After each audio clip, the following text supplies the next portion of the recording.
তো লোটে মাছ কিন্তু রেডি হয়ে গেছে, এবার গরম ভাতের সাথে খেতে হবে। ওমা কি করছো? এই দেখ লোটে মাছ নিচ্ছি। হ্যাঁ, এই দেখ ভালো লোটে পেয়েছি। লোটে একটু ছোট কিন্তু ফ্রেশ আছে। ও হ্যাঁ হ্যাঁ, এটাকে আজকে লোটে মাছটা রান্না করব। অনেকদিন লোটে হয়নি। হ্যাঁ, তুই ভালো করে না কেটে দিবি, ঠিক আছে, কাঁটা ছাড়িয়ে কাটবি। আচ্ছা ঠিক আছে। লোটে মাছ বানাতে বেশি কিছু লাগে না। আমি এখানে পেঁয়াজ কুচিয়ে নিয়েছি, টমেটো কুচো করা টমেটো, এখানে রসুন কুচি, আদা কুচি, আর এটা হলো কাঁচা লঙ্কা কুচিয়ে নিয়েছি, আর এই ধনে পাতা নিয়েছি। এই দিয়ে এই দেখো মাছটা এইভাবে কেটে নিয়েছে, মাথাটা বাদ দিয়ে দিয়েছে, আর পাশের যে পাখনাগুলো থাকে সেগুলো বাদ দিয়েছে। এবারে আমার বাড়িতে কাঁটা দিয়ে কেউ খায় না, সেই জন্য ও চিড়ে কাঁটাটা পুরো বার করে নিয়েছে। দেখেছো কিরকম হয়ে গেছে। সর্ষের তেল দিয়ে দিলাম। আমি ফোড়নে একটু দুটো শুকনো লঙ্কা কুচি করে দিলাম, একটু কালো জিরে দিলাম। কালো জিরে, হ্যাঁ, মাছটা অনেকে একটু ভাপিয়ে নিয়ে করে, কিন্তু আমি এটা ভাপাই না। আমি একদম পেঁয়াজ রসুন ভেজে ডাইরেক্ট ওর মধ্যে দিয়ে, গরম হয়ে গেছে, আমি পেঁয়াজ কুচিগুলো দিয়ে দিলাম।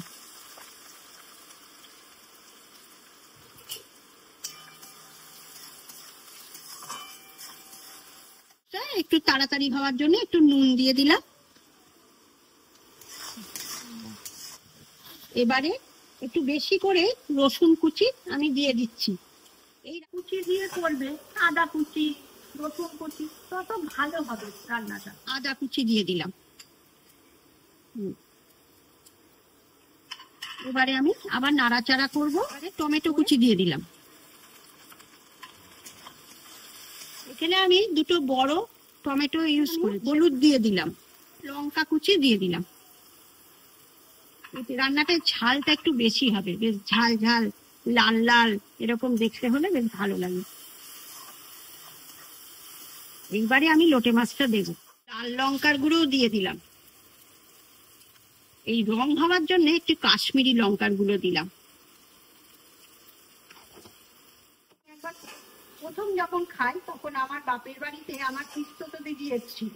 ও সে আর আমি বাজারে গেছিলাম। ও সে তখন বাজারে এই লোটে মাছটা দেখে বলছে এটা কিনলি? আমি বলছি আমি সেটা কোনোদিন খাইনি। তখন ও বললো আমি রান্না করবো, তুই নে। তাই তখনই প্রথম খেলাম। তারপরে আবার রান্নাটা একটু মিষ্টি দিলাম, বেশি মিষ্টি না, এটা তো অল্প। আমি না মাছটা দিয়ে দেবো। আচ্ছা, দিয়ে দাও তাহলে মাছ। এই যে মাছটা, হ্যাঁ দিয়ে দাও।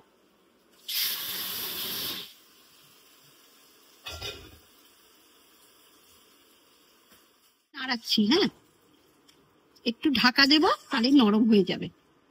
এটা তো খুব নরম মাছ, ওই জন্য রান্নারও কোনো ঝামেলা নেই। এবার না আমি ঢাকা দিয়ে দিচ্ছি, খুলে দেখি।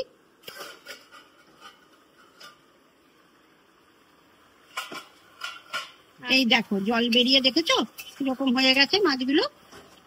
এই তো হয়ে আসছে, আর ঢাকা দিতে হবে না। এবার নাড়াচাড়া নাড়াচাড়া করতে করতে যতক্ষণ না জলটা শুকোচ্ছে ততক্ষণ নাড়াচাড়া করতে হবে।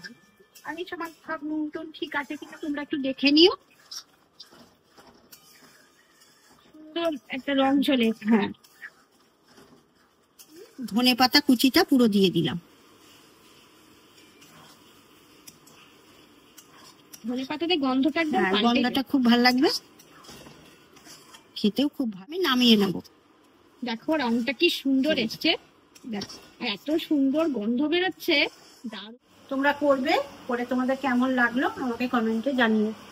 খুব সুন্দর রংটা এসছে, দারুণ এসছে।